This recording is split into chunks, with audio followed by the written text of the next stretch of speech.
Hi friend, welcome to GK study তোমাদের স্বাগত। আরও একটা আমরা সিডিপি প্র্যাকটিস নিয়ে চলে এসেছি তোমাদের সাথে আলোচনা করার জন্য। তো এই প্র্যাকটিস সেটটা আমরা প্র্যাকটিস করি। তো আমরা জিকে স্টাডি প্লে লিস্টে চলে যাও, সেখানে গিয়ে সমস্ত ভিডিওগুলো পরপর দেখে নাও, ঠিক আছে? তোমাদের কিন্তু ডাব্লিউবি টেস্ট এবং সি টেটে উভয় কিন্তু সাহায্য করবে। চলো আজকে কথা না বাড়িয়ে প্রথম কোশ্চেন থেকে আমরা স্টার্ট করি। না, সিডিপির প্রথম কোশ্চেন আমরা দেখতে চাই। চলো, বান্দুরা মডেলিং, বান্দুরা বলে একটা সায়েন্টিস্ট বা বিজ্ঞানী, বান্দুরা সে মডেলিং দিয়েছে। তো বান্দুরা মডেলিং কি না, বান্দুরা মডেলিংয়ের মধ্যে বলছে আদর্শ স্থানীয় ব্যক্তির আচরণ অনুকরণ করা হয়। মানে একটা স্থানীয় ব্যক্তি তার আদর্শ, সেই ব্যক্তিকে কি না তার আচরণকে কী করা হয় না, অনুকরণ করা হয়। প্রাথমিক স্তরে মনোযোগ হলো, প্রাথমিক স্তরে মনোযোগ হচ্ছে কি ইচ্ছা নিরপেক্ষ, মানে প্রাথমিক স্তরে মনোযোগ হচ্ছে কিনা স্টুডেন্টদের ইচ্ছা অনুযায়ী, ঠিক আছে? স্বতঃস্ফূর্ত মানে তাদের নিজের ইচ্ছা অনুযায়ী স্বতঃস্ফূর্তভাবে এবং শিশুর প্রবৃত্তির দ্বারাও পরিচালিত হয়। তাহলে প্রাথমিক স্তরে মনোযোগ কিন্তু ওপরের তিনটি দ্বারা কিন্তু কী হয় না, এফেক্টেড হয়। শিক্ষণ এবং শিক্ষণে অর্থাৎ লার্নিং এবং টিচিংয়ের মধ্যে বহিঃপরিবেশের প্রভাব কোনটি? দেখো, লার্নিং এবং টিচিংয়ের মধ্যে ভাষা, কালচার এবং ধর্ম সবগুলোই কিন্তু একটি ভূমিকা অংশগ্রহণ করে, ঠিক আছে? সবগুলো একটি না ভূমিকা থাকে কিনা শিখন এবং অর্থাৎ লার্নিং এবং শিখনের ক্ষেত্রে। যখন শিক্ষার্থীরা সহপাঠীদের সঙ্গে আলোচনা করে কোনো কিছু শেখে, তখন তাকে আমরা বলি দলগত শিখন। কি, যখন কোনো শিক্ষার্থী তার বন্ধুদের সাথে আলোচনা করে বা পড়াশোনার মাধ্যমে শেখে, তখন তাকে আমরা বলে থাকি কি দলগত শিখন, বা আমরা পিয়ার লার্নিং বা গ্রুপ লার্নিং বলে থাকি। ব্যক্তিগত বা স্বশিক্ষণ মানে যেখানে নিজেরা একা একা শেখে, আর প্রতিযোগিতামূলক শিক্ষণ মানে যেখানে কম্পিটিশন হয়, ঠিক আছে? কিন্তু দলগত শিক্ষণের মধ্যে বন্ধুদের সাথে আলোচনা করে, যেটা গ্রুপ লার্নিং বা পিয়ার লার্নিং আমরা বলে থাকি। পরের কোশ্চেন থেকে, পরিমার্জন ছাড়া যে তথ্য সংরক্ষণ করা হয় তাকে আমরা বলবো আত্তীকরণ।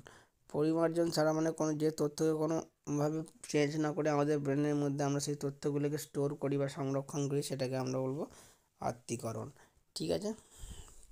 শেপিং, ড্যাশের তথ্যের অন্যতম মূল ধারণা হলো শেপিং। বিএফ স্কিনারে কিন্তু তত্ত্বের মধ্যে অন্যতম ধারণা হচ্ছে শেপিং বা আরেকটা তোমরা বলবে রিইনফোর্সমেন্ট। শেপিং মানে কোনো কিছু তথ্য বা কোনো কিছু নলেজকে যখন একটা নির্দিষ্ট শেপ দেওয়া হয়, সেটাকে আমরা শেপিং বলে থাকি।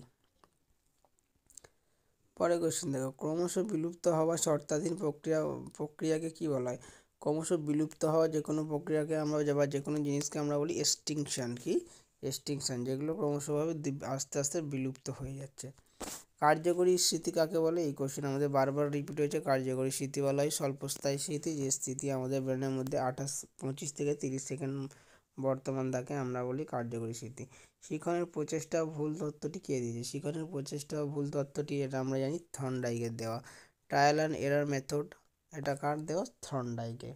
শিখনের ফলে কী হয়? শিখনের ফলে কি, অর্থাৎ লার্নিংয়ের ফলে আচরণের পরিবর্তন ঘটে, অভিযোজনে সক্ষম হয় এবং আত্মসক্রিয়তা বৃদ্ধি হয়। অবশ্যই শিখনের ফলে কিন্তু ওপরের তিনটি দেখতে পাই, শিখনের ফলে কিন্তু ওপরের তিনটি পরিবর্তন ঘটে। সমগ্রবাদ বলতে কী বলি? সমগ্রবাদ বলে যারা যে কোনো জিনিসকে একটা পুরোপুরি একটা সমগ্র অংশ হিসাবে ধরে, অর্থাৎ অংশ থেকে সমগ্র এবং সমগ্র থেকে অংশ উভয় থেকে সমগ্রবাদ বলা হয়। যে কোনো বিষয়ে অংশ থেকে সমগ্র অর্থাৎ পার্ট থেকে হোল এবং হোল থেকে পার্ট দুটোই একসাথে ধরা হয়। প্রাচীন অনুবর্তনের বৈশিষ্ট্য কী? প্রাচীন অনুবর্তনের বৈশিষ্ট্য হচ্ছে পৃথকীকরণ, যান্ত্রিকরণ এবং সামান্যীকরণ। উপরে সবগুলি কিন্তু প্রাচীন অনুবর্তনের বৈশিষ্ট্য, যেখানে পৃথকীকরণ হয়, যান্ত্রিকরণ হয়, আবার কি না সামান্যীকরণ হয়। প্রাচীন অনুবর্তন কার দেওয়া? প্রাচীন অনুবর্তন দেওয়া কিন্তু প্যাভলভ, বিজ্ঞানী প্যাভলভের প্রাচীন অনুবর্তন দেওয়া। বিজ্ঞানী প্যাভলভের সেই বিখ্যাত এক্সপেরিমেন্টটা মনে আছে তোমাদের, যেটা হচ্ছে কুকুরের এক্সপেরিমেন্ট। নিচের কোনটি মনোযোগের বস্তুগত নির্ধারক? মানে মনোযোগ মানে কোনো বিষয়ের উপর মনোযোগ দেওয়া, সেটা হচ্ছে বস্তুগত নির্ধারক। বস্তুগত মানে সেই বস্তুর উপর ডিপেন্ড করে। তাহলে দেখো, যে বস্তু বা যে বিষয়ের উপর মনোযোগ দেওয়া হবে, সেই বিষয়টা কিন্তু বারবার পুনরাবৃত্তি করতে হবে, বারবার সেটাকে উপস্থাপন করতে হবে। এটাই হচ্ছে মনোযোগের বস্তুগত নির্ধারক। চলে যাবো আমরা পরের কোশ্চেনে। শিখনের প্রচেষ্টা ভুল তত্ত্ব কি? থর্নডাইক, এক্ষুনি বললাম শিখনের প্রচেষ্টা ট্রায়াল অ্যান্ড এরার মেথড, এটা হচ্ছে কিন্তু বিজ্ঞানী থর্নডাইকের দেওয়া। অন্তর্দৃষ্টির জন্য প্রয়োজন কি? অন্তর্দৃষ্টির জন্য প্রয়োজন হচ্ছে শিক্ষার্থীর আগ্রহ, শিক্ষার্থীর বুদ্ধি এবং শিক্ষার্থীর পূর্ব অভিজ্ঞতা। ওপরে তিনটি কিন্তু অন্তর্দৃষ্টির জন্য প্রয়োজন। অন্তর্দৃষ্টি মানে হঠাৎ সাফল্য, কোনো একটা বিষয় তুমি যখন সেটাকে প্র্যাকটিস করছো বা সেই কোনো একটা বিষয়কে তুমি যখন সলভ করছো, করতে করতে তুমি যখন হঠাৎ সাফল্য পেয়ে যাও সেই বিষয়টাকে, সেটাকে আমরা অন্তর্দৃষ্টি বলে থাকি। এটা তো আমরা বেশিরভাগ আমরা ম্যাথের ক্ষেত্রে দেখতে পাই। তো ম্যাথের ক্ষেত্রে আমরা লক্ষ্য করে দেখবে শিক্ষার্থীর আগ্রহ, বুদ্ধি এবং পূর্ব অভিজ্ঞতা সবগুলোকেই কিন্তু একটা অন্তর্দৃষ্টির ক্ষেত্রে কাজে লাগে। উত্তম শিখনের জন্য প্রয়োজন কী? উত্তম শিখনের জন্য অর্থপূর্ণ শিখন, সবিরাম শিখন এবং শিখনে বিষয়টি লিখিতভাবে উপস্থাপন করা, সবগুলোই কিন্তু ইম্পর্ট্যান্ট।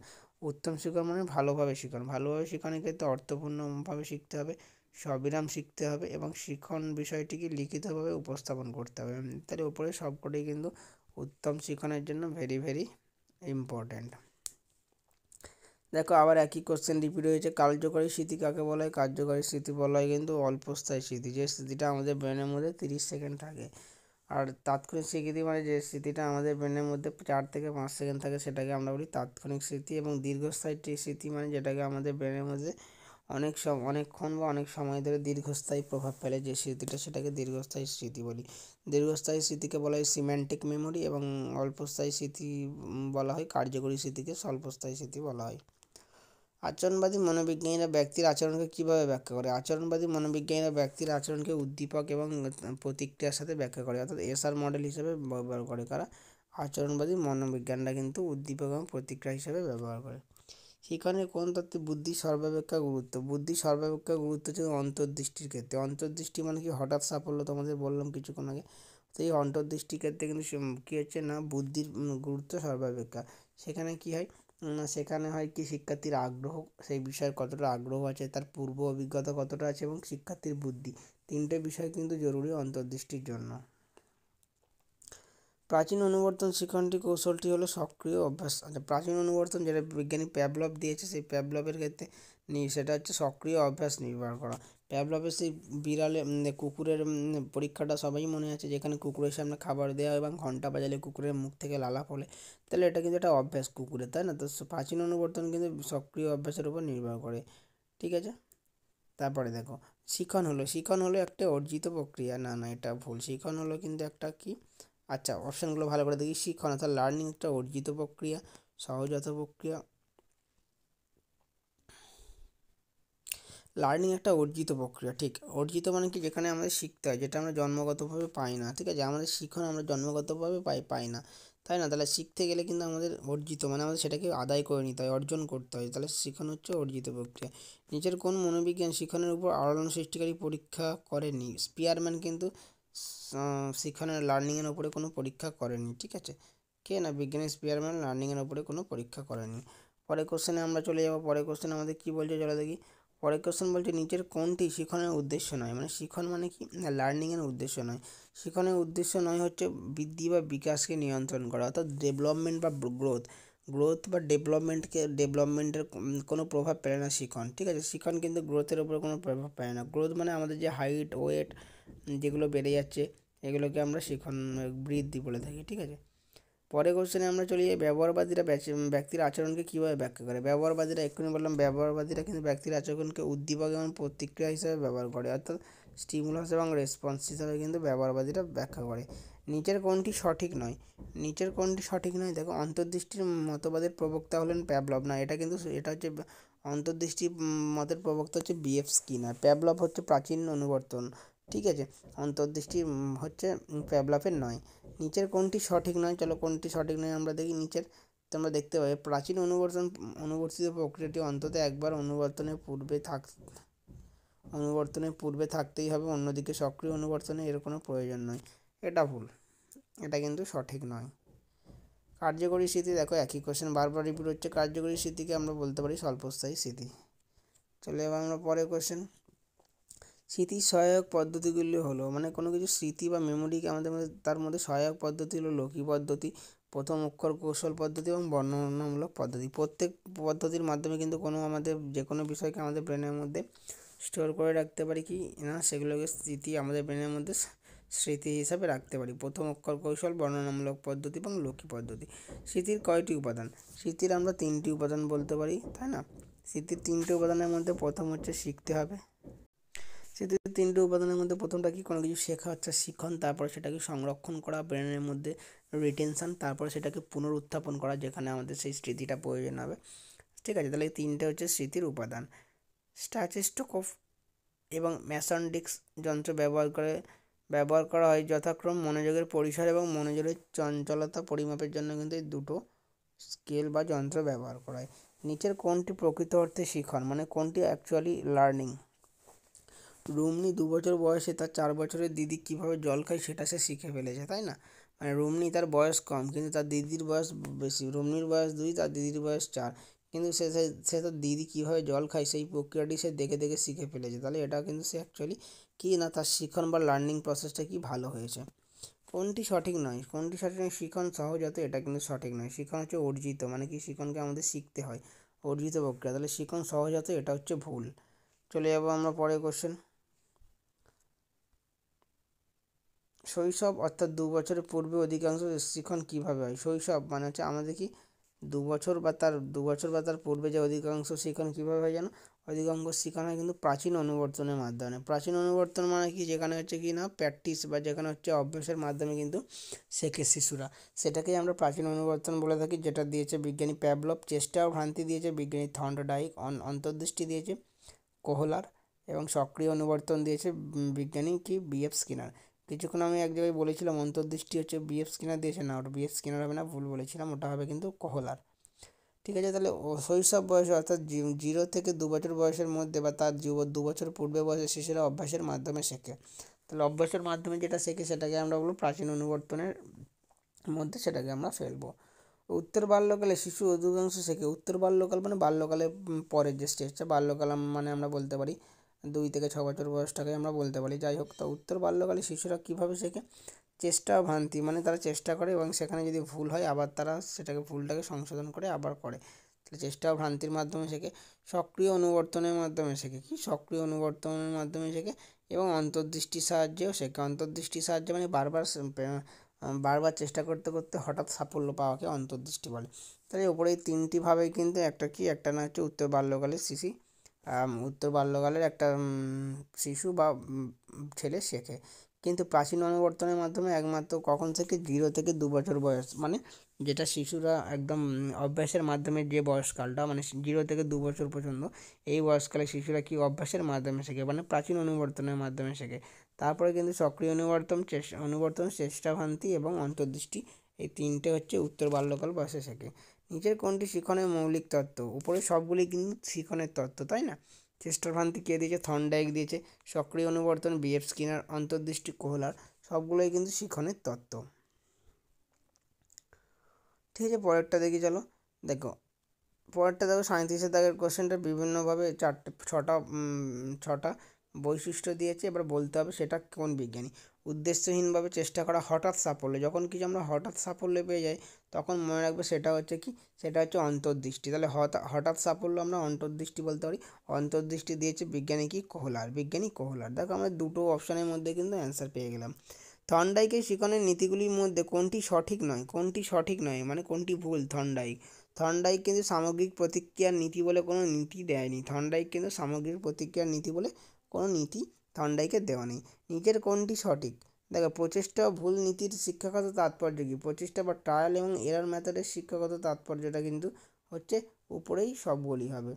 ঠিক আছে, তারপরে চলে যাবো। দেখো তারপরে কিছু কোশ্চেন আছে। দেখো 40 দাগের কোশ্চেনটা। দেখো নিচের কোনটি সঠিক নয়, মানে অর্থাৎ নিচের কোনটি ভুল? দেখো সক্রিয় অনুবর্তন স্বতঃস্ফূর্ত দ্বারা নিয়ন্ত্রিত হয়, এটা ভুল। সক্রিয় অনুবর্তন কিন্তু স্বতঃস্ফূর্ত স্নায়ুতন্ত্র দ্বারা নিয়ন্ত্রিত হয় না, অর্থাৎ অটোনমাস নার্ভাস সিস্টেম দ্বারা নিয়ন্ত্রিত হয় না। ঠিক আছে, সেন্ট্রাল নার্ভাস সিস্টেম দ্বারা নিয়ন্ত্রিত হয়। সক্রিয় অনুবর্তন কিন্তু অটোনমাস নার্ভাস সিস্টেম দ্বারা এএনএস দ্বারা নিয়ন্ত্রিত হয় না, সেটা নিয়ন্ত্রিত হয় সেন্ট্রাল নার্ভাস সিস্টেম সিএনএস দ্বারা নিয়ন্ত্রিত হয়। তাহলে এটা হয়ে যাবে কিন্তু ভুল। পরের অপশানটা দেখো, সক্রিয় অনুবর্তনের প্রধান দুটি সক্রিয় অনুবর্তন কে দিয়েছে? সক্রিয় অনুবর্তনের প্রধান দুটি হলে একটা হচ্ছে শক্তিদায়ী উদ্দীপক, মানে হচ্ছে যেটা হচ্ছে রিএনফোর্সমেন্ট, আর একটা হচ্ছে কিন্তু আচরণ বা শেপিং, আচরণের রুমদান বা শেপিং। এটা দিয়েছে বিএফ স্কিনার। সক্রিয় অনুবর্তন কে দেয়? বিজ্ঞানী বিএফ স্কিনার। আর নিষ্ক্রিয় অনুবর্তন বা প্রাচীন অনুবর্তন দেয় বিজ্ঞানী প্যাভলভ। এটা সবসময় তোমাদেরকে আমি বলি। ঠিক আছে, এস এবং আর টাইপ প্রসঙ্গ দেখা যায় কিন্তু অনুবর্তনবাদে। এস এবং আর মানে স্টিমুলাস এবং রেসপন্স, এই তত্ত্বটা কিন্তু অনুবর্তনে দেখা যায়। সক্রিয় অনুবর্তনের ঋণাত্মক শক্তিদায়ী উদ্দীপক এবং শক্তিদায়ী উদ্দীপকের উদ্দেশ্য হলো আচ্ছা, উদ্দীপক মানে স্টিমুলাস এবং একটা ঋণাত্মক স্টিমুলাস আর একটা হচ্ছে শাস্তিদায়ক স্টিমুলাস। এদের কি ঋণাত্মক শক্তিদায়ী উদ্দীপক অনেক সময় কিন্তু ভালো কাজে ব্যবহার করা হয়, তাই না? অনেক সময় ভালো কাজে ব্যবহার করা, যেমন আমাদের বাবা মা অনেক সময় আমাদের কি না কোনো আমাদের কি উল্টোপাল্টা বলে, এই করিস না, এই কাজ করিস না, সময় নষ্ট করিস না, মানে একটু আমাদের ক্ষেত্রে সেই বাবা মার কথাগুলো মনে হয় কি ঋণাত্মক উদ্দীপক, কিন্তু অ্যাকচুয়ালি সেগুলো আমাদের ভালোর জন্য বলছে। তাহলে অনেক সময় ঋণাত্মক উদ্দীপক কিন্তু ভালো কাজে ব্যবহার হয়, কিন্তু শাস্তিদায়ক উদ্দীপক সর্বদা খারাপ কাজে ব্যবহার হয়, মানে বাধা সৃষ্টি করে। শাস্তিদায়ক মানে শাস্তি প্রদান করা, তাই না? যদি বাবা মা তার শিশুদেরকে শাস্তি প্রদান করে, অর্থাৎ আঘাত করে, মারে ঠিক আছে, সেগুলো কিন্তু সবসময় নেগেটিভ ইম্প্যাক্ট ফেলবে। কিন্তু অনেক সময় ঋণাত্মক উদ্দীপক কিন্তু আমাদের ভালোর জন্যে হয়। এটাই হচ্ছে প্রধান পার্থক্য। উপরে কোনটি বলছে নিচের কোনটি সঠিক নয়, অর্থাৎ নিচের কোনটি সঠিক নয় মানে নিচের কোনটি ভুল সেটাই বলতে বলেছে। স্কিনারের সক্রিয় অনুবর্তন, ঠিক আছে, স্কিনারের সক্রিয় অনুবর্তন ত্রুটিপূর্ণ আচরণকে সংশোধন করে না। স্কিনারের সক্রিয় অনুবর্তন ত্রুটিপূর্ণ আচরণকে সংশোধন করে না, এটা হচ্ছে কি, এটা হচ্ছে ভুল। পরের কোশ্চেনে আমরা চলে যাব। অ্যাটকিনসনের মতে কার্যকরী স্থিতির স্থায়িত্ব কত? দেখো, কার্যকরী স্থিতি যেটা হচ্ছে স্বল্পস্থায়ী স্থিতি, কার্যকরী স্থিতির স্থায়িত্ব হচ্ছে 30 সেকেন্ড, তার অধীন নয়। 25 থেকে 30 সেকেন্ড, তার 30 সেকেন্ডের কিন্তু বেশি হবে না কার্যকরী স্থিতির সময়কাল বা স্থায়িত্ব বা স্প্যান। ঠিক আছে, চলে যাবো আমরা পরের কোশ্চেনে। দেখতে পাচ্ছ বলছে যে ব্যবহারবাদীগণ অধিকাংশ ক্ষেত্রে কোন মনোবিজ্ঞানী পদ্ধতির উপর আস্থাশীল? ব্যবহারবাদীগণ সবসময় অন্তর্দর্শন বা অন্তর্দৃষ্টি, যেটাকে ইংলিশে বলা হয় ইনসাইটের ওপর কিন্তু বেশি গুরুত্ব দিয়েছেন। ঠিক আছে, শিক্ষা শিক্ষণ প্রক্রিয়ায় কখন ফিডব্যাক সরবরাহ করা হয়? শিক্ষা শিক্ষণ প্রক্রিয়ায় কিন্তু শিক্ষণকালে যখন পড়ানো হয় শিক্ষার্থীদের, তখন কিন্তু ফিডব্যাক নেওয়া হয়, এবং শিক্ষণের শেষেও কিন্তু ফিডব্যাক নেওয়া হয়। ফিডব্যাক নেওয়া হয় মানে তারা কতটা শিখলো, তাই না? একটা টিচার দেখবে তো ক্লাসে পড়ানোর সময় কিন্তু স্টুডেন্টদের পড়াতেও কোশ্চেন জিজ্ঞাসা করে, এবং চ্যাপ্টার বা পড়ানো শেষ হয়ে গেলেও কোশ্চেন জিজ্ঞাসা করে। অর্থাৎ শিক্ষণকালে এবং শিক্ষণের শেষে উভয় ক্ষেত্রে কিন্তু কী নেওয়া হয়? ফিডব্যাক নেওয়া হয়। ঠিক আছে, নিচের কোনটি সঠিক নয়, অর্থাৎ নিচের কোনটি ভুল? এক ব্যক্তি একই বিষয়ে বিভিন্ন পরিস্থিতিতে একইভাবে শেখে না। একই ব্যক্তি একই বিষয়ে যখন পরিস্থিতি চেঞ্জ হয়ে যাবে, তারা কিন্তু বিভিন্ন পরিস্থিতিতে বিভিন্নভাবে শিখবে। তাহলে এই অপশানটা কিন্তু ভুল। এক ব্যক্তি একই বিষয় বিভিন্ন পরিস্থিতিতে একইভাবে শেখে না, এটা ভুল। পরের কোশ্চেনে দেখো, নিচের কোনটি সঠিক নয়, আবার অর্থাৎ নিচের কোনটি ভুল? পৃথক করার পর পৃথকভাবে সমাধান করতে হবে না, এটা কোনো নীতি নয়। পৃথক কোনো একটা বিষয়কে যদি আমি পৃথক করি, তার মানে এই নয় যে তাকে পৃথকভাবে সমাধান করতে হবে। মানে মনে করো আমার একটা অঙ্ক মানে একটা অঙ্ক বা একটা ম্যাথকে আমরা পৃথকভাবে সমাধান করতাম, মানে সেই অঙ্কটাকে আমি বিভিন্ন ভাগে ভাগ করলাম, তার মানে এই নয় যে সেটাকে পৃথকভাবেই আমাকে সমাধান করতে হবে। আমি একইভাবে সমাধান করতে পারবো সেই অঙ্কটাকে, তাকে পৃথক বা আলাদা করা সত্ত্বেও। ঠিক আছে, পরের কোশ্চেনটা দেখো, নিচের কোনটি সঠিক নয়? নিচের কোনটি সঠিক নয়, নিচের কোনটি সঠিক নয় মানে নিচের কোনটি ভুল? মনোযোগের ব্যক্তিগত নির্ধারক। মনোযোগ মানে কি? অ্যাটেনশনের ব্যক্তিগত নির্ধারক অন্যতম হলো অভিজ্ঞতা না। অভিজ্ঞতার সাথে মনোযোগের কোনো সম্পর্ক নেই। তাহলে মনোযোগের ব্যক্তিগত নির্ধারক নয় এটা। অভিজ্ঞতা বা যেটা আমাদের এক্সপিরিয়েন্স, কিন্তু মনোযোগের ব্যক্তিগত নির্ধারণ নয়। ঠিক আছে, এই ছিল আমাদের আজকের সিডিপির কোশ্চেন অ্যান্সার। তোমরা ভালো করে প্র্যাকটিস করো এবং প্লেলিস্টে চলে যাও, সেখানে গিয়ে কিন্তু কোশ্চেনগুলো ভালো করে প্র্যাকটিস করে নাও। তোমাদের কিন্তু WBTET এবং সিটিটা খুবই সাহায্য করবে। চ্যানেলটাকে শেয়ার ও সাবস্ক্রাইব করে নিও। দেখা হচ্ছে পরের ক্লাসে।